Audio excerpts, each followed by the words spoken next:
Nah, jadi kita lihat ini adalah the four horsemen ya, istilah yang dikenakan kepada mereka ya, 4 dewa dari the new atheism ya, yang Bapak Ibu baca adalah yang Bapak Ibu lihat perdebatannya dengan John Lennox adalah ini Richard Dawkins ya.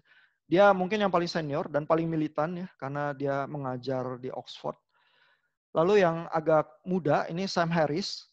Ini juga sangat cerdas ya, punya gelar PhD di neuroscience dan filsafat, tapi dia memilih jadi ateis ya. Lalu yang juga cukup pedas ya ini Christopher Hitchens. Ya, ini udah meninggal. Dia jurnalis juga lulusan Oxford. Lalu yang agak lebih tua namanya Daniel Dennett. Ini filsuf. Areanya dia filsuf bahasa ya, filsafat bahasa tentang linguistik. Nah, di kali ini mungkin kita akan lihat cuplikan dari Richard Dawkins, Sam Harris, dan Christopher Hitchens, begitu ya. Nah, kita coba lanjut ya.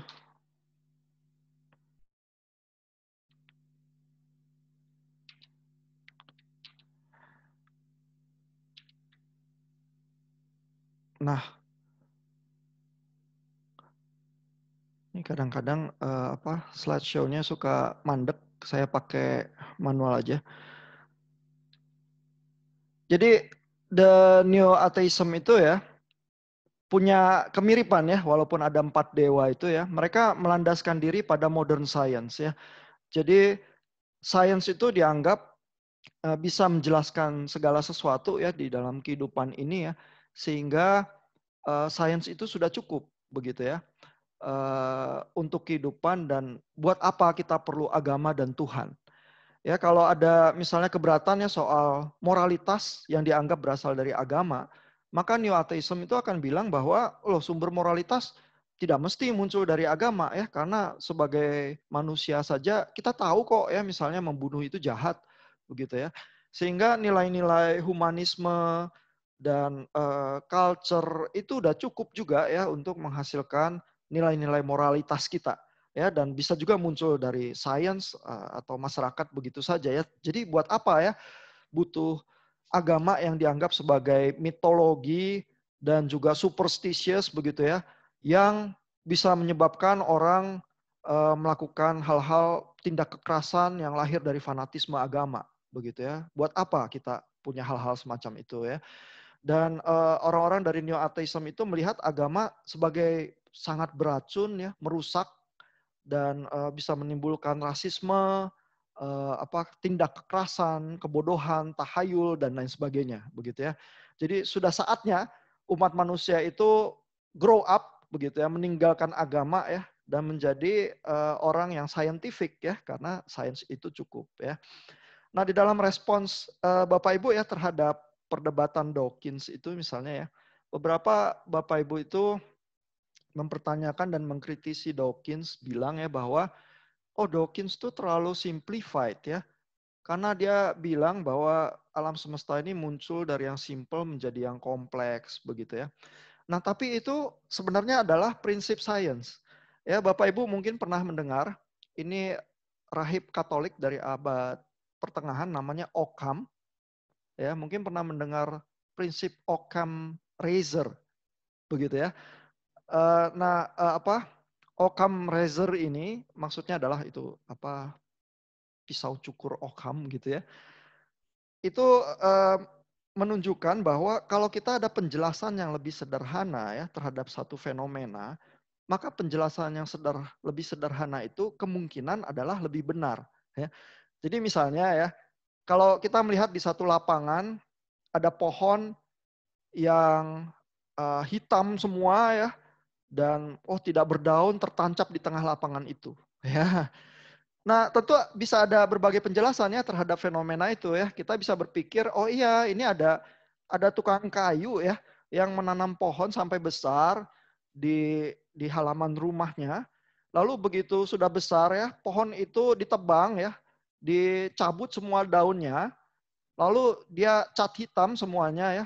terus dia bawa ke tengah lapangan itu, dia gali lubang di tengah lapangan itu, terus dia tanam kayu hitam itu di tengah lapangan itu. Ya. Tentu bisa ada penjelasannya semacam itu ya. Tapi penjelasan yang lebih sederhana adalah ada pohon di tengah lapangan disambar petir. Itu misalnya ya.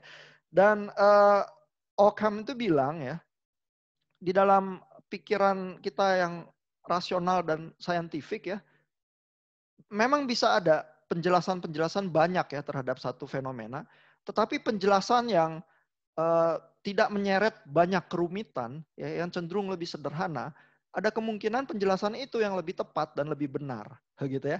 Sehingga Bapak Ibu kalau lihat cara berdebatnya Dawkins ya, dia tuh memainkan prinsip itu. Ya, kalau kita ada hal yang lebih sederhana ya, yang bisa kita lihat di alam ya, bahwa ada semacam gejala evolusi itu ya, yang muncul ya, bahwa ada adaptasi dari makhluk hidup ya, yang berusaha di dalam bertahan hidupnya itu melakukan adaptasi ya, sehingga dia bisa lebih bertahan terhadap lingkungannya ya. Lalu sifat-sifat itu diturunkan ya kepada keturunan yang berikutnya ya. Nah, hal semacam itu sudah bisa ya menjelaskan berbagai kompleksitas hidup dan spesies binatang ataupun tumbuhan yang ada di alam ya. Sehingga buat apa kita punya eh, penjelasan teoritik yang lebih rumit dari itu ya. Dan kalau bicara tentang Tuhan itu luar biasa rumitnya ya, sehingga hal itu menyalahi ya Occam Racer itu. Kalau ada penjelasan yang lebih sederhana, maka penjelasan yang lebih sederhana itu mungkin cenderung lebih benar ya. Nah, dan prinsip semacam ini mewarnai juga ya kontroversi Galileo. Ya, jadi sebelum misalnya ada paham heliosentris itu ya, ahli-ahli astronomi itu sudah bisa menghitung posisi benda-benda langit. Padahal eh, konsepsi kosmologi mereka salah. Ya, mereka nggak tahu bahwa matahari yang pusat tata surya, mereka pikir bumi yang pusat tata surya. Ya, dan semua benda langit itu dianggap mengitari bumi sebagai pusat tata surya ya. Karena tampaknya teks-teks Alkitab bicaranya seperti itu kok. Begitu ya. Nah, tapi di dalam konsepsi yang salah itu tentang kosmologi ya, tentang tata surya, mereka bisa loh meramalkannya, oh bintang ini nanti munculnya di mana begitu ya. Bagaimana cara mereka meramalkan sangat rumit ya secara matematikal ya. Dan mereka itu ada semacam perkecualian-perkecualian ya di dalam perhitungan mereka yang mereka sebut epicycles ya. Dan kalau dengan banyak perkecualian itu, jadi gerakan benda langit itu seperti agak teratur, tahu-tahu menyimpang dikit ada perkecualiannya begitu ya. Tapi mereka bisa menghitung begitu ya. Sehingga dengan sistem yang lama itu mereka bisa hidup dan cukup baik begitu ya. Astronomi kuno itu pintar-pintar begitu ya. Nah, tapi waktu zaman Galileo dan Kopernikus ya, terutama Kopernikus yang mulai mencurigai ya, oh kalau saya taruh matahari sebagai pusat tata surya, ternyata perhitungan saya terhadap posisi benda-benda langit itu jauh lebih sederhana dan jauh lebih mudah. Begitu ya, sehingga menurut Occam Razor ya, prinsip Occam itu, kalau ada penjelasan yang lebih sederhana, jangan-jangan tata surya kita sebenarnya matahari yang menjadi pusat, bukan bumi ya. Nah, masalahnya Kopernikus itu nggak berani bilang keras-keras ya kesimpulannya semacam itu. Ya, dia hanya bilang bahwa oh ini hipotesis aja nih. Saya punya cara menghitung benda langit yang lebih mudah begitu ya. Nah, tapi Galileo itu perlahan mempercayai ya Kopernikus jangan-jangan memang begitu tata surya kita ya. Sehingga dia lebih konfrontatif, dia lebih frontal ya, dan buku-bukunya dia lebih kontroversi begitu ya, dan akhirnya dia diadili di Rome begitu. Ya, dan setelah ratusan tahun ya Galileo terbukti benar ya. Nanti kasusnya kita akan bahas minggu depan kalau Bapak Ibu udah baca tulisan Galileo langsung dengan lebih detail ya. Tetapi prinsip kesederhanaan sains itu begitu powerful sebenarnya. Ya, yang diyakini oleh Dawkins dan dia pakai juga ya di dalam perdebatan itu. Dan Lennox karena dia juga scientist, dia sebenarnya tahu juga prinsip itu. Ya, sehingga kalau Bapak Ibu perhatikan ya cara Lennox menyerang dan berinteraksi begitu ya, dia tidak menyepelekan ya persoalan prinsip kesederhanaan yang Dawkins pakai sebagai saintis karena Lennox juga saintis kok. Gitu ya. Cara dia berinteraksi dan menyerang itu lain ya daripada yang kita bayangkan biasanya ya. Nah, kita lanjut dulu ya.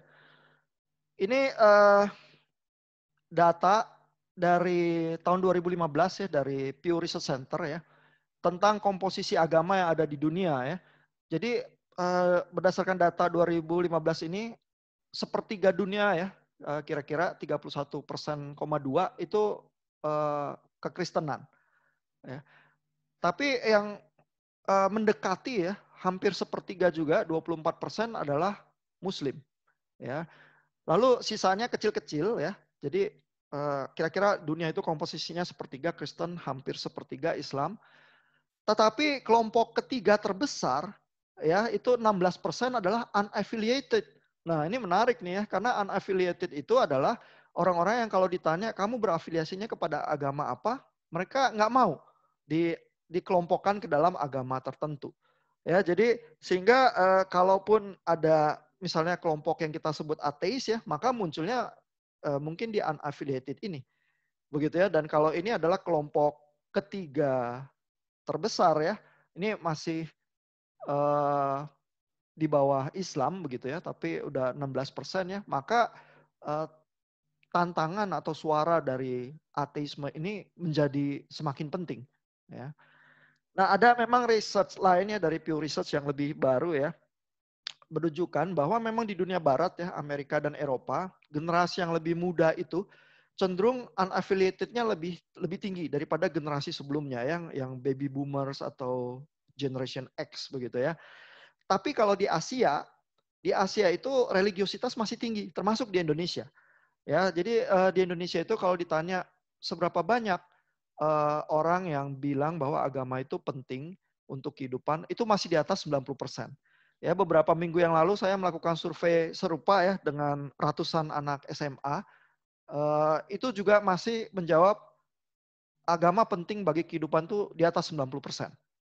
Ya, sehingga sebenarnya Asia masih sangat religius, tetapi Eropa dan Amerika memang melihat peningkatan dari kelompok yang unaffiliated dan merasa diri tidak mau digolongkan kepada agama manapun begitu ya. Nah, tetapi kalau kita lihat di peta ya, peta ini juga dari Pew Research Center ya, maka memang kita lihat di North America ini diperkirakan ada 65 juta lah ya yang unaffiliated. Di Eropa ada 144 juta, lebih banyak ya. Tetapi di Asia Pasifik ternyata yang paling banyak, 875 juta. Ya, dan Asia Pasifik itu kenapa banyak? Karena ada China di situ.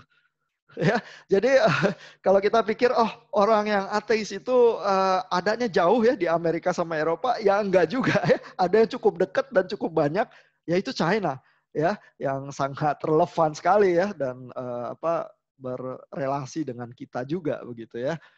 Nah, jadi ini memang tantangan zaman yang patut dipertimbangkan ya, dan kita harus mungkin juga mulai melatih diri untuk fasih ya, berbicara dan berinteraksi dengan pikiran-pikiran dari Neo Atheism. Nah, ini beberapa buku ya yang sangat terkenal ya dari dewa-dewa ateisme modern ya. Yang paling populer adalah buku Richard Dawkins, itu yang dibahas oleh Pak Franky Budi Hadiman. Beliau itu filsuf yang ngajar di UPH ya, dan kebetulan membahas dengan cukup detail ya berdasarkan teksnya ya dari tulisan-tulisan tertentu diurai pikirannya. Makanya saya pasang videonya ya buat Bapak Ibu yang tertarik bisa mendengarkan ulasan Pak Franky Budi Hadiman. Tetapi saya memang tidak memilih buku ini untuk jadi bacaan Bapak Ibu ya. Buku ini populer sekali di Amazon tuh menuai lebih dari 3.500 review begitu ya. Kalau buku itu udah di atas 1.000 reviewnya itu udah sangat bombastis sebenarnya ya. Buku-buku teolog Kristen yang baik-baik ya, nggak sebanyak ini reviewnya. Tapi buku Richard Dawkins lebih dari 3.500 ya. Jadi kita harus terpaksa berinteraksi dengan pikirannya dia. Tetapi saya nggak pilihkan karena Richard Dawkins itu bukan filsuf ya. Basically dia ahli biologi. Sehingga kalau dia menulis pikiran filsafat dan lain sebagainya itu cenderung kurang terlatih gitu ya. Nanti Bapak Ibu di minggu yang ketiga saya pilihkan buku biologinya Richard Dawkins waktu dia bahas tentang evolusi ya. Menurut saya di situ dia solid banget karena itu bidangnya ya. Jadi Bapak Ibu bisa mempertimbangkan ya sikap terhadap evolusi bagaimana ya, dan Bapak Ibu dengar dari ahlinya sendiri ya. Salah satunya adalah Richard Dawkins ya. Nah, lalu buku yang cukup terkenal juga, cukup populer nih, Christopher Hitchens di perpustakaan STT Reform ada ya. Jadi Bapak Ibu bisa kalau nafsu banget pingin baca, lihat ya. Tapi ini bukunya saking terkenalnya, saya rasa kalau di search di Google ada juga, kalian taruh ya PDF-nya sehingga bisa ditemukan ya. Judulnya God is Not Great. Gitu ya. How Religion Poisons Everything ya. Jadi sangat pedas ya. Christopher Hitchens itu ya, dia jurnalis, jadi dia jagoan main kata-kata itu, dan di dalam bukunya dia God is Not Great ya, bahkan beracun gitu ya. Nah, Sam Harris ini yang paling muda dan cukup ganteng begitu ya. Bukunya juga cukup populer tapi tidak sepopuler yang lain. Judulnya The End of Faith. Ya, dan di dalam buku ini Sam Harris itu mengkritisi bukan cuma orang-orang beragama yang fanatik ya, melainkan juga orang beragama yang moderat. Karena dia menganggap orang yang beragama yang moderat itu pun membuat orang-orang itu punya excuse ya untuk jadi fanatik begitu ya. Jadi yang lebih baik adalah ateisme ya. Bahkan kalaupun orang beragama itu moderat, itu juga kurang baik gitu ya. Itu argumen Sam Harris di bukunya gitu ya. Nah, jadi ini sedikit tentang Sam Harris ya. Ini yang paling muda dan ganteng. Ini saya ambil dari Wikipedia. Lahirnya masih cukup muda ya, tahun 1967.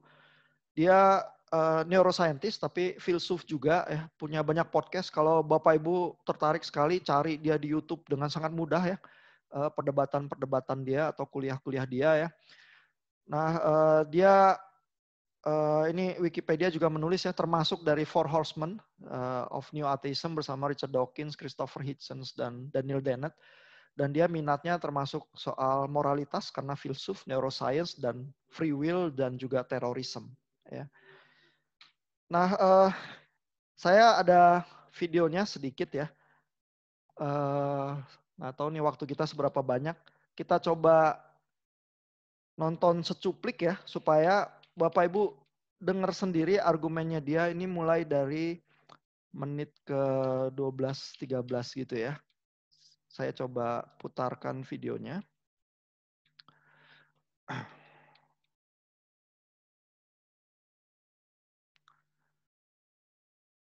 Nah, ini dari Sam Harris.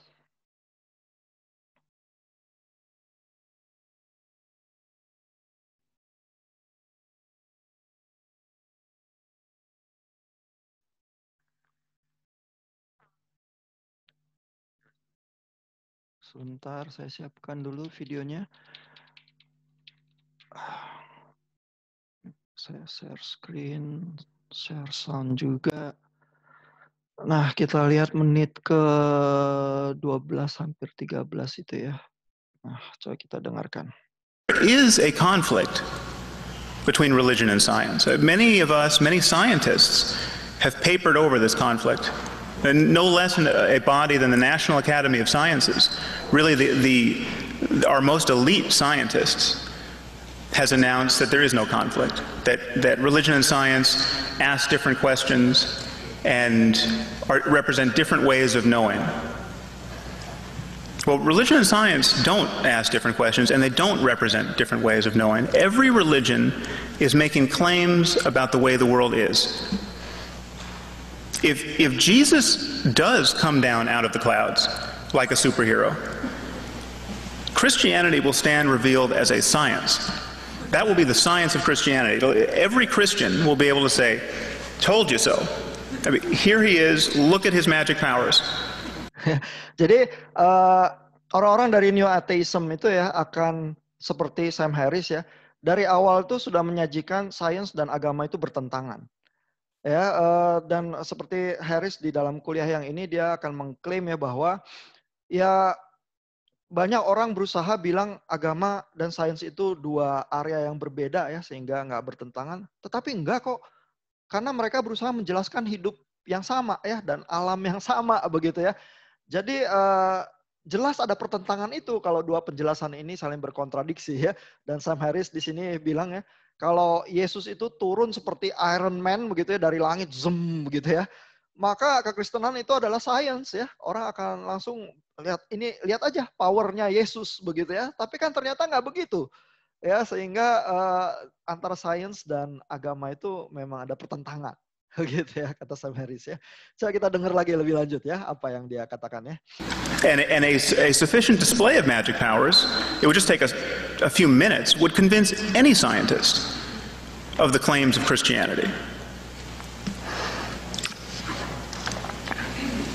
I mean, take this idea that religion and science are mutually compatible and ask different questions, and broadcast it onto the current debate about stem cell research. I mean, from a biological point of view, stem cell research is one of the most promising areas of research in biology to generate medical therapies for scores of conditions. There are literally tens of millions of people in our own country suffering from diabetes, from spinal cord injury, Parkinson's, full body burns. And stem cell research is, well, who knows when and how it'll pan out. Any biologist will tell you this is what we should be doing, and yet we're not funding it at the federal level.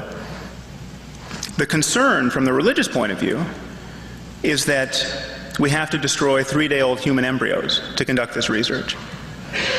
And the ethical debate stops there. It is just merely asserted from the religious point of view that 3-day-old human embryos have souls. You have souls in the petri dish. You have souls in the little girl with diabetes. You can't, the interests of, who can weigh the interests of one soul against another?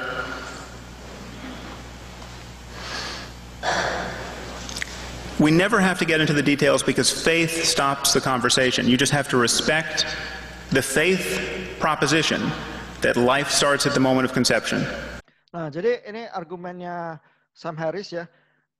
Dia cerita tentang stem cell research ya, itu penelitian sel punca.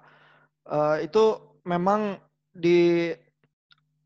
ditenggarai ya, bisa mengobati berbagai penyakit keturunan yang kompleks yang sampai sekarang nggak ada obatnya ya, seperti Parkinson dan lain sebagainya begitu ya. Nah, lalu persoalannya kata Sam Harris adalah kelompok beragama ya merasa stem cell research itu nggak boleh dan melanggar moralitas. Kenapa? Karena embrio yang berumur 3 hari itu punya jiwa. Tetapi tidak mau lagi ada diskusi yang lebih lanjut, terus berhenti di situ. Pokoknya nggak boleh, begitu ya.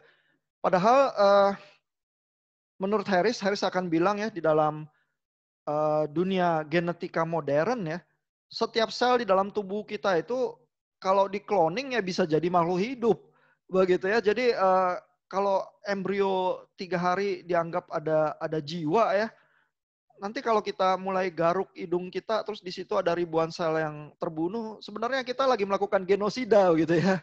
Nah tapi orang beragama itu nggak mau diajak diskusi. Ya jadi salah satu kritik Sam Harris terhadap orang beragama adalah orang beragama nggak bisa diajak ngomong sains.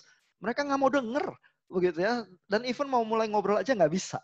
Ya, coba kita dengar lebih lanjut ya, kritikan-kritikan dia. Whatever that means. Well, let's talk about the details for a second. Perhaps it sounds scary to destroy human embryos. A 3-day-old human embryo is a collection of 150 cells. They're arranged in a sphere. There's no brain. There's no nervous system. Maybe 150 cells sounds like a lot of cells. There are 100,000 cells in the brain of a fly. Flies have brains, they have neurons very much like our own. If we know anything at all about the relationship between physical complexity and the possibility of having experience, and the possibility of having interests, we know that more suffering is visited upon this earth every time we swat a fly than when we kill a 3-day-old human embryo. Jadi kritiknya dia misalnya adalah embrio yang 3 hari itu 150 sel. Ya, nggak ada otak, nggak ada organ-organ atau apa ya, cuman masih 150 sel. Otak lalat ya, punya ratusan ribu sel. Ya, tapi kita nggak pikir-pikir ya kalau mau menghantam lalat begitu ya. Cuman kita nggak mau berdiskusi sama sekali kalau soal embrio yang 3 hari yang cuma 150 sel, begitu ya. Kata Sam Harris waktu dia mengkritisi orang beragama ya. Nah jadi itu videonya sangat terkenal ya, cukup banyak di YouTube kalau Bapak Ibu mau cari dengan mudah bisa ditemukan ya. Saya cuman ingin lihat cuplikannya saja ya untuk kita ya karena waktu kita terbatas. Nah jadi buat Sam Harris ya jelas sains dan agama itu bertentangan ya dan agama menurut dia juga Yesus ya bicara tanpa bukti ya karena dia bilang kalau Yesus turun seperti Iron Man lalu semua orang bisa lihat bukti-buktinya ya here is the power of Jesus maka udah berhenti ya agama itu jadi sains begitu ya. Lalu klaimnya dia juga adalah agama menghambat perkembangan sains tanpa alasan dan tanpa mau diskusi begitu ya dan itulah ciri-ciri orang beragama ya. Nah kalau dilihat lagi ya di bagian berikutnya dari film itu ya, kritiknya diarahkan kepada orang beragama yang moderate. Ya, jadi menurut Sam Harris orang beragama yang moderat itu ya, itu membuat kritik terhadap agama jadi tabu. Ya, misalnya kalau orang Kristen ada yang fanatik begitu ya. Tapi kalau misalnya orang Kristen fanatik itu dikritisi ya nanti orang Kristen yang moderat juga ikutan marah gitu ya. Orang-orang Kristen yang moderat itu justru membuat excuse ya untuk orang Kristen yang fanatik gitu ya. Jadi ini menghasilkan kerusakan nih orang-orang beragama yang moderat gitu ya. Misalnya kalau di satu agama tertentu ada orang yang cenderung radikalis ya atau bahkan mungkin melakukan bom bunuh diri atau apa begitu ya. Tapi kalau dikritisi itu agamanya ya, maka seluruh umat yang moderat itu ikut bereaksi. Begitu misalnya ya. Nah fenomena yang semacam itu yang Sam Harris itu bilang, ini sebenarnya baik kamu beragama, baik fanatik maupun moderat sama-sama merusaknya. Begitu ya. Yang lebih baik adalah jadi ateis aja. Gitu ya. Lalu juga Sam Harris itu bilang ya, di dalam ajaran agama itu jelas ada perbedaan kok. Ya dan ada konflik ya. Coba aja lihat misalnya orang memang di Irak dan lain sebagainya mereka kadang menerima perlakuan militerisme dari Amerika yang membuat mereka menderita ya sehingga muncul sempalan-sempalan anggota terorisme dan sebagainya gitu ya. Tapi coba lihat agama Buddha dia bilang. Di Tibet juga ini ya menderita, ditindas dan lain sebagainya. Tapi kita nggak melihat terorisme Buddhism dia bilang gitu misalnya ya.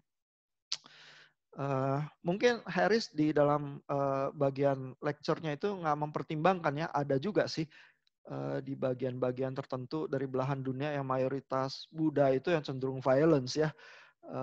Tapi dia kasih contoh waktu itu Tibet begitu ya.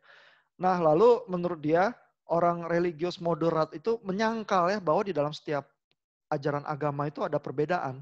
Ya, karena buat dia orang yang beragama itu demi membela agamanya ya terhadap serangan orang ateis sering menutup mata terhadap perbedaan-perbedaan itu juga ya dan menggambarkan agama yang secara keseluruhan sama-sama baik begitu ya. Lalu lebih jauh lagi ya Harris karena dia orang Amerika ya, dia akan mengkritisi bahwa di Amerika itu Alkitab itu dipakai untuk mendukung perbudakan, argumen-argumennya. Kenapa? Karena misalnya Paulus tidak menyuruh menghapuskan perbudakan begitu ya. Berarti perbudakan memang adalah kehendak Tuhan ya. Bahkan di dalam kitab-kitab tertentu, misalnya kitab Efesus ditulis ya, seorang budak sikapnya bagaimana? Harus kepada tuannya ya, harus bekerja seperti kepada Allah begitu ya. Jadi masa kita harus menghapuskan perbudakan ya? Apalagi di Amerika pemilik perkebunan di daerah selatan itu memang butuh tenaga kerja murah. Ya, mereka memang menangkap orang dari Afrika terus dijadikan budak. Karena orang hitam ini kan toh mereka bukan manusia ya, mereka kayak binatang aja kok. Lihat aja mereka bodoh semua begitu ya. Nah, sehingga ayat-ayat Alkitab itu di Alkitab di Amerika itu dengan sangat terbuka dipakai untuk mendukung perbudakan ya. Sehingga Sam Harris itu bilang ya, iya, kalau orang beragama mau mengklaim punya moralitas apapun dari Alkitab ya, yang dilakukan orang beragama sebenarnya adalah cherry picking. Ya, jadi kalau kalian menganggap itu menguntungkan ya, misalnya bisa mendukung perbudakan ya, secara ekonomi menguntungkan ya, ya kalian ambil ayat itu ya supaya demi keuntungan kalian begitu ya. Jadi lebih baik jangan pakai moralitas yang semacam itulah.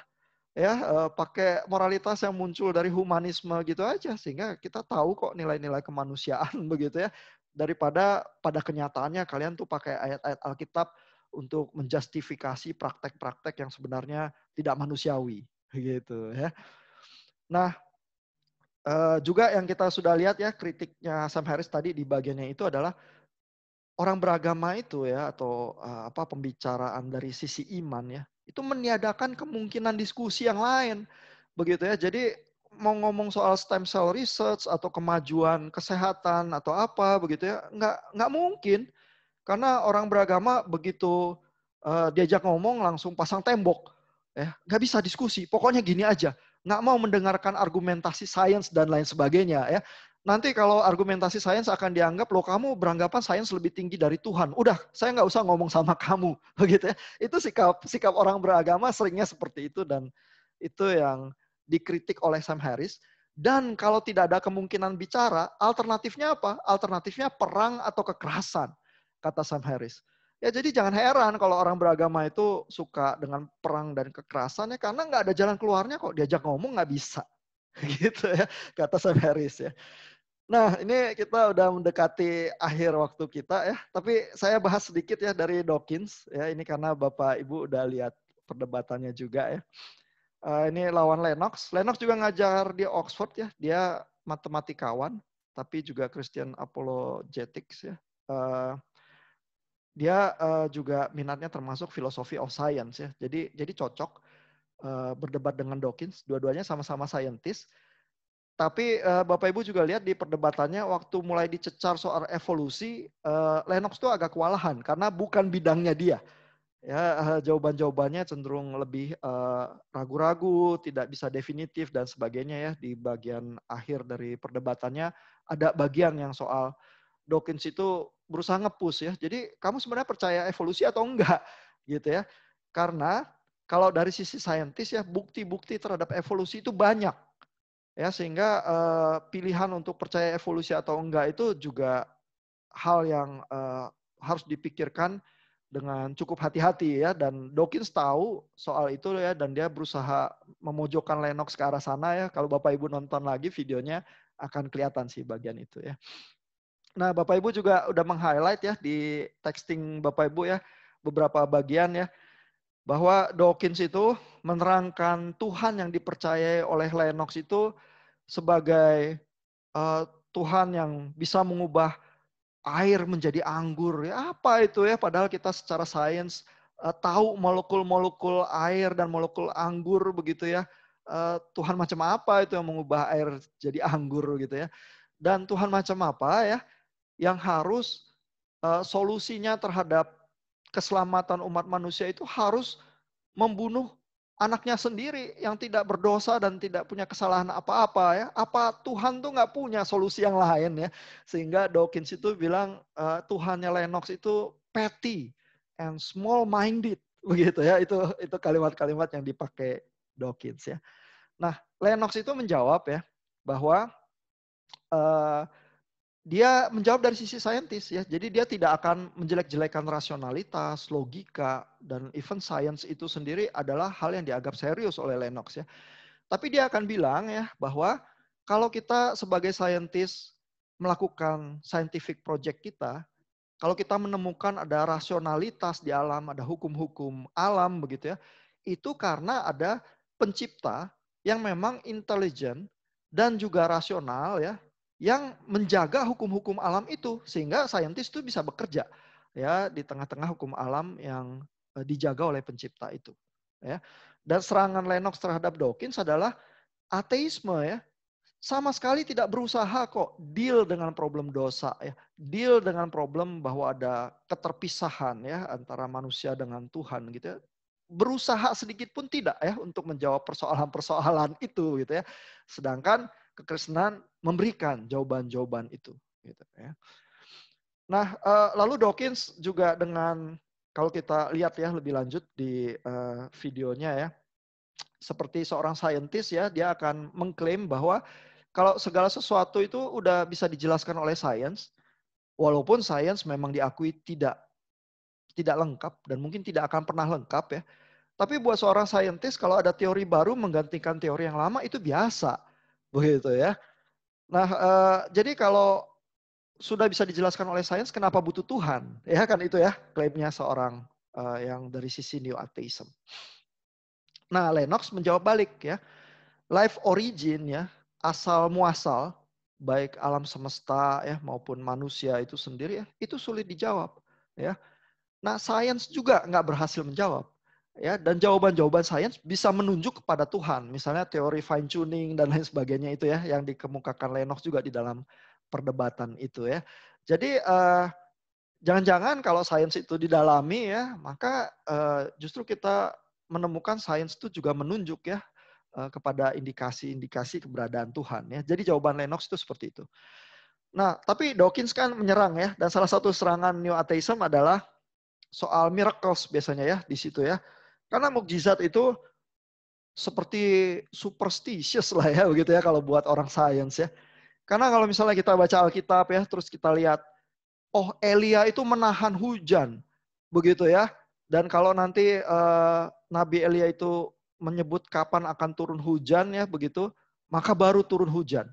Ya padahal orang zaman sekarang, kemarin waktu Januari 2020 ada banjir besar di Jakarta, apa yang dilakukan LIPI? LIPI menerbangkan pesawat ya, supaya menggeser posisi awan-awan ya, ditabur ya, supaya dengan teknik hujan buatan itu bisa diusahakan mencegah hujan besar di atas Jakarta, supaya banjir bisa dihindarkan. Begitu ya. Nah, hujan itu bukan sesuatu yang mistis, yang tidak bisa dijelaskan ya. Sains menguasai itu dengan cukup baik ya. Dan bahkan bisa bikin hujan buatan. Itu jadi buat apa ya percaya?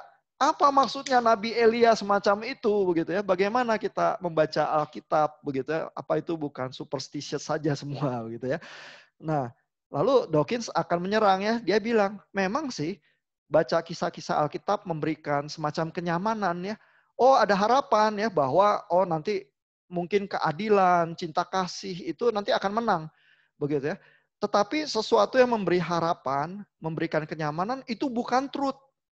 Ya, tidak berarti truth. Karena banyak sekali falsehood yang kita percayai yang memberikan kita kenyamanan. Begitu ya. Nah, di dalam hal itu karena Lennox juga saintis ya, dia juga menjawab dan mengkonfirmasi, iya benar.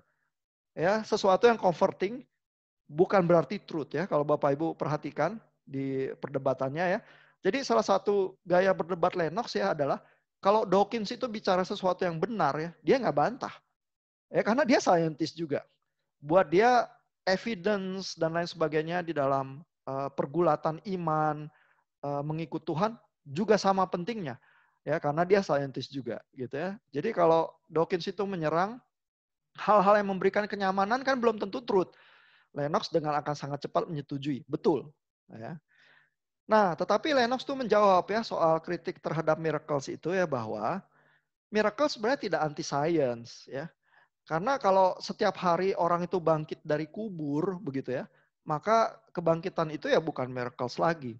Ya justru miracles itu baru bisa terjadi kalau memang ada regularitas itu. Ya bahwa orang mati biasanya nggak bangkit dari kubur karena itu hukum fisikanya dan hukum biologinya seperti itu. Sehingga kalau ada orang yang bangkit dari kubur, nah kita tahu itu miracles. Ya, sehingga kalau ternyata Alkitab bicara tentang miracles, itu tidak berarti bahwa sains itu salah. Justru miracles itu butuh regularitas sains itu, baru kita bisa bilang dan mengkonfirmasi ada miracles gitu ya. Yusuf itu bukan nggak tahu ya, bayi itu lahirnya seperti apa ya lewat proses seksual dan lain sebagainya ya. Sehingga waktu Maria tiba-tiba mengklaim dia hamil ya padahal belum pernah disetubuhi itu baru bingung begitu ya. Jadi bukan Yusuf itu orang bodoh yang tidak tahu ya proses kelahiran bayi seperti apa terus dia lantas bingung karena tidak saintifik begitu ya. Jadi Lennox menjawabnya seperti itu ya. Dia tidak berusaha mengecilkan sains, dia juga tidak berusaha bilang agama lebih tinggi daripada sains ya. Tapi dia akan bilang bahwa miracles itu sebenarnya tidak melanggar sains kok. Malah butuh regularitas dari sains itu ya. Sehingga baru kita bisa punya kisah tentang miracles. Gitu ya. Nah jadi kurang lebih itu ya. Kita nggak ada waktu untuk Christopher Hitchens hari ini ya. Saya sudahi dulu sampai di situ. Kalau Bapak Ibu ada pertanyaan silakan. Ada komentar?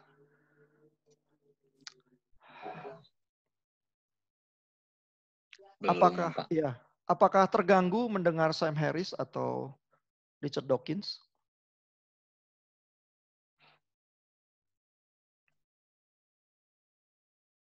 Paling nada mengejeknya aja ya, Pak ya.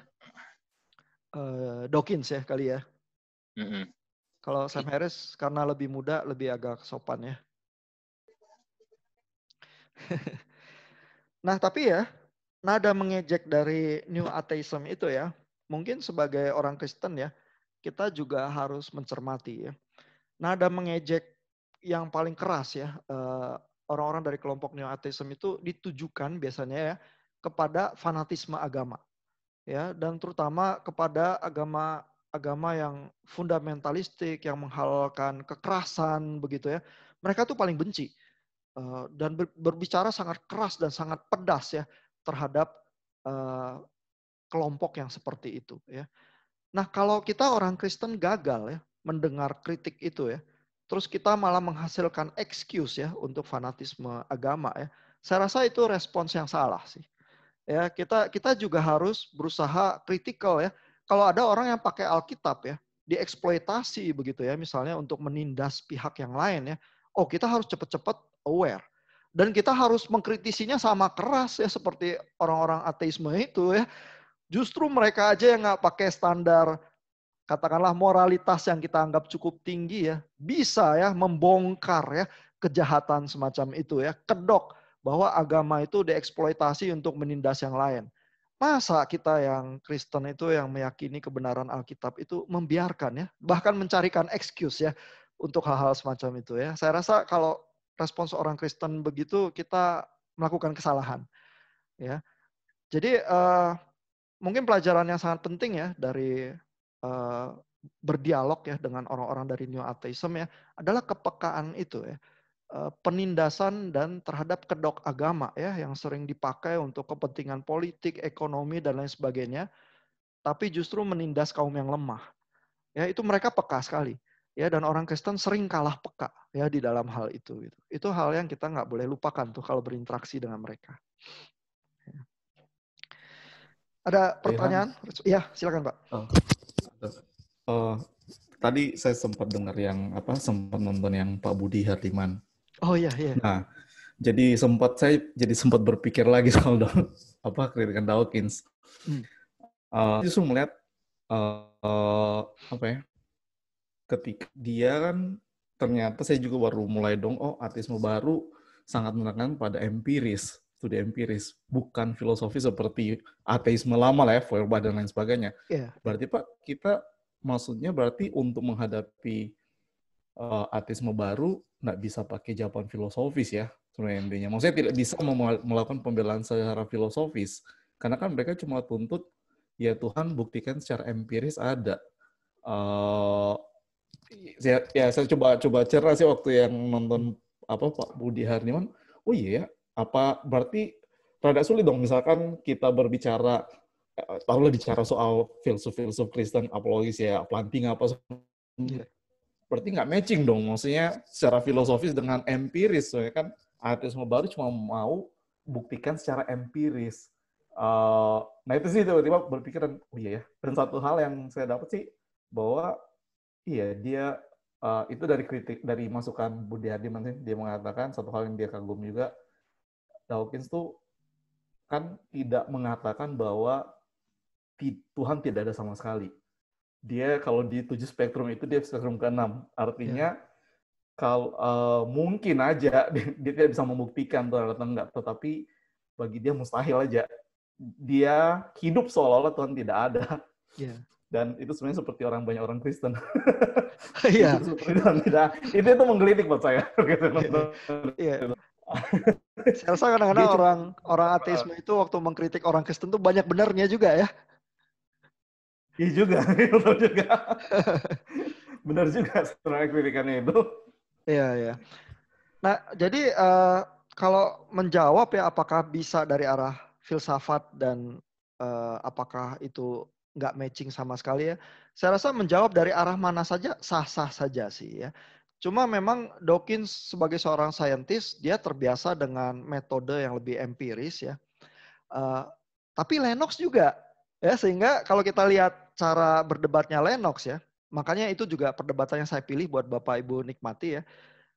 Dia misalnya tidak akan bilang bahwa kekristenan itu tanpa evidence sama sekali. Ya, siapa bilang nggak ada evidence? Ada, karena kenapa? Kita mewarisi kitab-kitab ya yang ditulis oleh komunitas yang mengalami Yesus, begitu ya. Dan itu adalah evidence kita dan kopinya banyak sekali kitab suci itu. Ya, jadi seorang Lennox itu nggak akan pernah bilang bahwa ya agama itu tanpa evidence kok kita percaya buta aja. Enggak gitu. Evidence juga penting dan kita punya gitu. Cuman seberapa tentu kalau Alkitabnya dikritik ya bahwa ternyata Alkitab banyak kesalahan ya. Ternyata Alkitab tuh cerita mitologi gitu ya. Nah, itu maksudnya apa dan bagaimana kita berdiskusi tentang itu ya, itu nanti di pertemuan-pertemuan berikutnya ya. Tetap bisa diperdebatkan. Tetapi kita juga memang sebaiknya tidak bilang ya bahwa memang Alkitab agama itu wishful thinking doang kok, tanpa bukti. Siapa bilang? Enggak kok, kita punya bukti-bukti itu. Ya, dan kita punya dasar kenapa kita mempercayai hal-hal itu. Karena kalau tanpa dasar sama sekali, jangan-jangan memang harus kita tinggalkan ya. Apa kita memang wishful thinking gitu aja ya? Ya lebih baik kita nggak beragama kali. Kalau memang kita memang nggak ada evidence sama sekali yang cukup kuat, dan memang itu pikiran orang-orang yang berimajinasi begitu saja secara buta ya, itu berbahaya sekali ya kalau memang kekristenan kita seperti itu gitu. Ya, semoga menjawab sih. Tapi memang kalau Pak Riki lihat perdebatan sama Pak Franky Budi Hadiman, dia seorang filsuf. Ya, sehingga dia persenjataannya untuk mengkritisi Dawkins memang dia datang dari arah filsafat gitu ya. Tapi kalau Lennox, dia saintis juga, dia akan datang dari arah sains juga gitu. Oke. Ya, waktu kita udah habis nih, kita udah lewat 5 menit. Thank you buat kesabaran Bapak Ibu ya, mengikuti kuliah kita. Jadi minggu depan, tugasnya texting ya, dengan materi yang udah ada di HiQ.